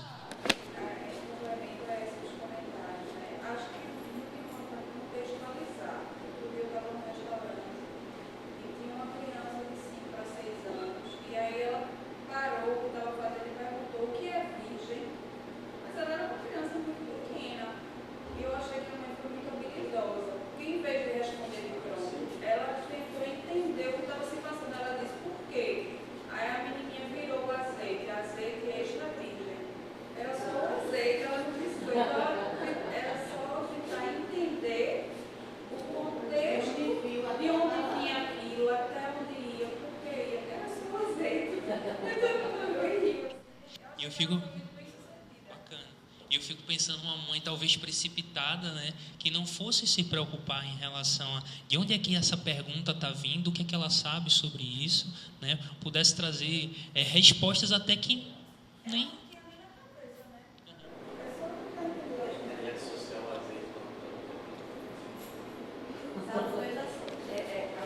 Você já conversou com seu filho hoje? É assim, eu vou e converso. Aí começa, aí através de uma conversa ele vem e pergunta uma coisa. E aí chega um ponto que a gente já não sabe mais responder.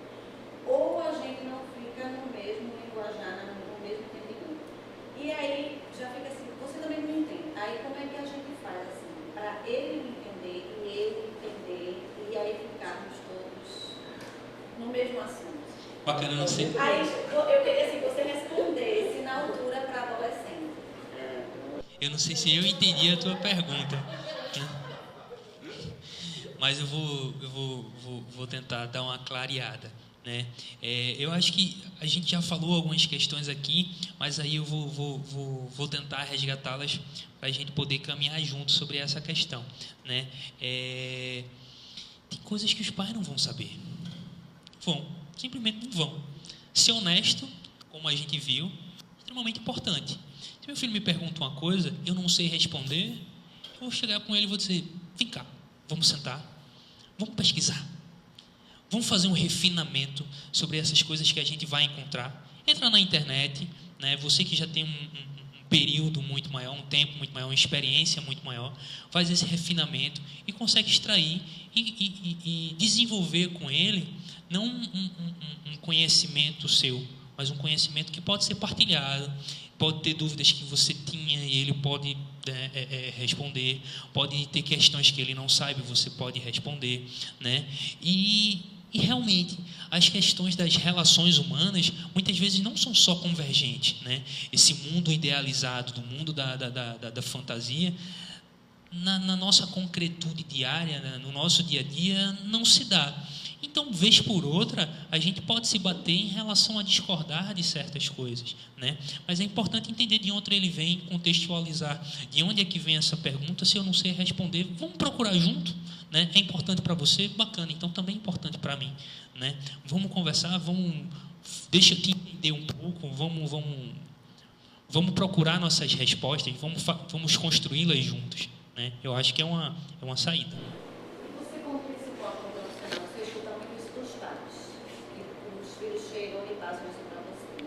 Assim, isso é normal de pai e de mãe, né? Isso de errar e acertar, né?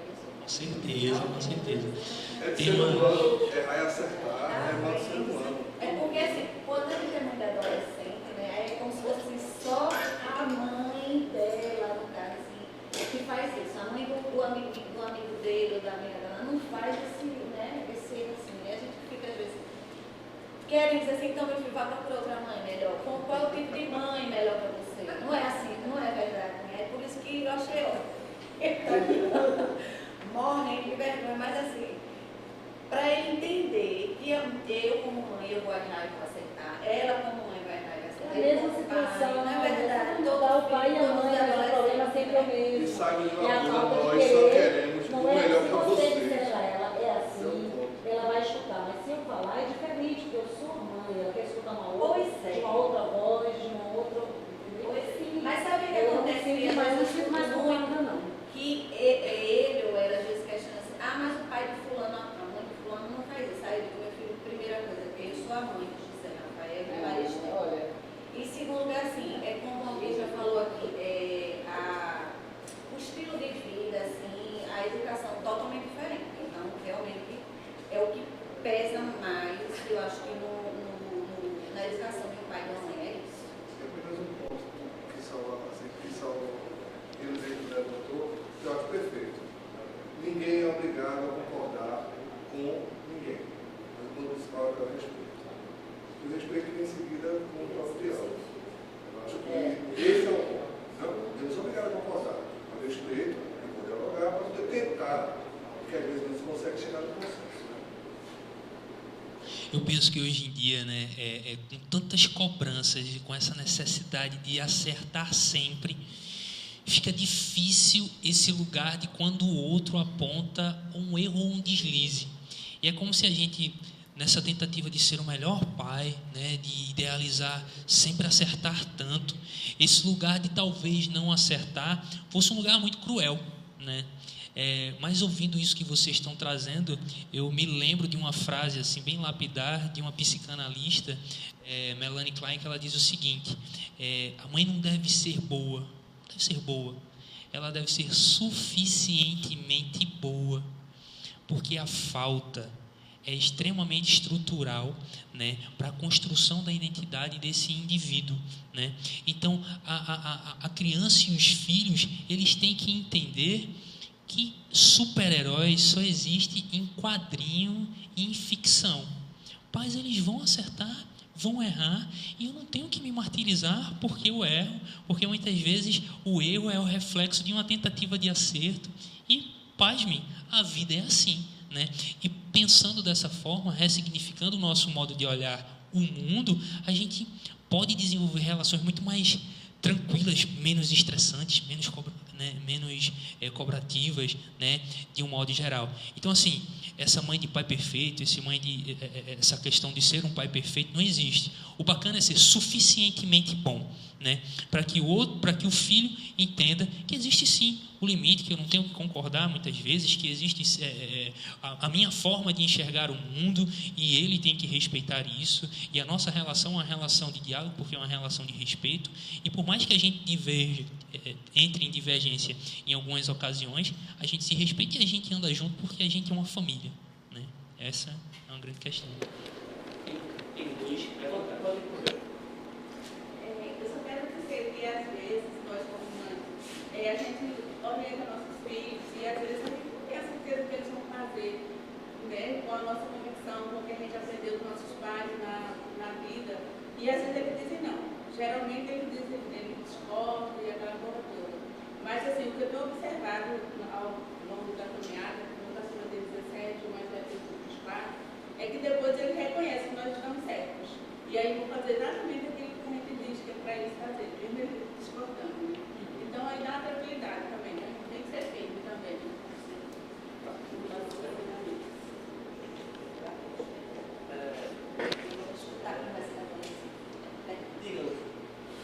O senhor levantou um ponto positivo, que é utilizar o espaço público. Eu acho que é um problema. Só que, digamos, caso os pais estejam muito cansados do trabalho, ou o estresse de manejar a casa, todo esse tipo de coisa, eles não conseguem sair de casa. Qual seria uma outra alternativa para justamente esse laço ser estreitado entre os dois e de uma maneira tão variada quanto poder sair de casa, né? Porque ver as coisas não é na pé, não é diferente. Bacana. O desafio justamente entra para desafiar, né? Se minha rotina é muito sobrecarregada, eu vou me desafiar a tirar um dia, uma tarde, uma noite, uma manhã, um final de semana, né, para poder aproveitar isso. Mas como poder aproveitar também nessa nossa relação diária? A gente viu que as tecnologias muitas vezes aproximam quem está longe, mas distancia quem está perto. Chegar em casa e se disciplinar em relação até o horário que eu vou poder ficar no celular, no tablet, ligado no trabalho, assistindo uma televisão ou um filme, e ter esse tempo para partilhar, para conversar, para chegar junto, para ouvir, já é extremamente significativo, né? Pesquisas apontam que o tempo é muito mais qualitativo do que quantitativo. Tem pais que podem passar semana com o filho, mas não os conhecerem. E tem pais que passam 30 minutos, 40 minutos, e os filhos sentem uma reciprocidade, uma proximidade, um afeto, um carinho, uma atenção, né? Então, se desligar um pouco das coisas que são secundárias e às vezes olhar para as coisas que são principais, primordiais, é muito bacana. E tem filhos que podem até sinalizar os pais, né? E ligar um pouco, vem cá, me dá um abraço, estou com saudade do senhor, como é que foi seu dia, e aí, como é que estão as coisas? Não é um caminho de uma ida, né? É um caminho de mão dupla, né? Então, os filhos também podem sinalizar essa questão que é muito importante desse estreitamento, desse diálogo e desses laços sociais, né? E tem uma questão que eu acho importante, né? Quando a gente escuta alguém dizer, mas eu não posso porque eu não tenho tempo. Tempo é uma questão muito subjetiva. A gente tem tempo para tudo que é prioridade. É ou não é? Se uma pessoa tem uma vida desregrada, enfim, é uma pessoa que não se preocupa com a alimentação, e aí tem uma parada cardíaca, no dia seguinte ele está na academia, ele tem uma reabilitação alimentar, vai para um nutricionista, ele quer reestruturar a sua forma de viver. Então, muitas vezes não é questão de tempo, é questão realmente de prioridade, o que é importante para mim agora, nesse momento, e o que é que eu estou fazendo de prioridade, aquilo que na verdade é secundário, né?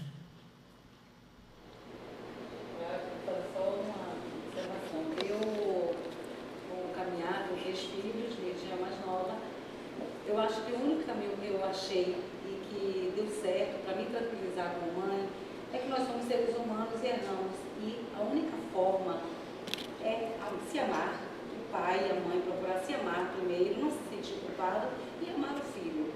E amar é compreendê-lo. Aquela situação que a gente não vai acertar nunca. Não vai ter acerto, é só o amor. Então, quando ela vem com a rebeldia dela, com as discussões dela, eu simplesmente discuto com ela e depois não vai, ela briga, fico zangada também. Depois eu chamo ela, logo cedo ela, olha, eu quero te dar um beijo, eu te amo. E aí ela vem docinha e também faz a mesma coisa. Eu digo, porque se eu morrer hoje eu já me livrei, hein? Aí saio e faço tudo aquilo uma brincadeira. Eu não vou acertar, todo mundo quer acertar aqui, ninguém está aqui porque quer errar. Entendeu? Todo mundo está aqui porque ama seus filhos, ou mesmo que não está aqui, não teve a oportunidade de estar aqui, entendeu? Eu acho que só o amor. E ter paciência. Na vida, só paciência. Tem que ter paciência com a gente e com os filhos. Mais nada. Entendeu? Entregar a Deus, para quem acredita. Não é não? Eu penso que assim, pessoas que são muito rígidas, que têm esse esteio normativo muito forte, muito aferrado, elas não conseguem, às vezes, flexibilizar situações que muitas vezes com a brincadeira, com um sorriso, com a metáfora, sairia numa boa, muito tranquilo. Então, trazer esse elemento dessa leveza, dessa brincadeira, é super importante, né? Se vocês tiverem alguma dúvida, algum comentário, algum questionamento, por favor, podem entrar em contato. Eu vou passar para vocês as minhas páginas nas redes sociais. No Instagram, psicólogo Saulo Rocha, mesma coisa no Facebook, ou então pelo e-mail saulorochapsi@gmail.com. Qualquer outra questão, vocês podem entrar em contato com o meu telefone pessoal. É o 99786-3419. Te espero em breve e até lá.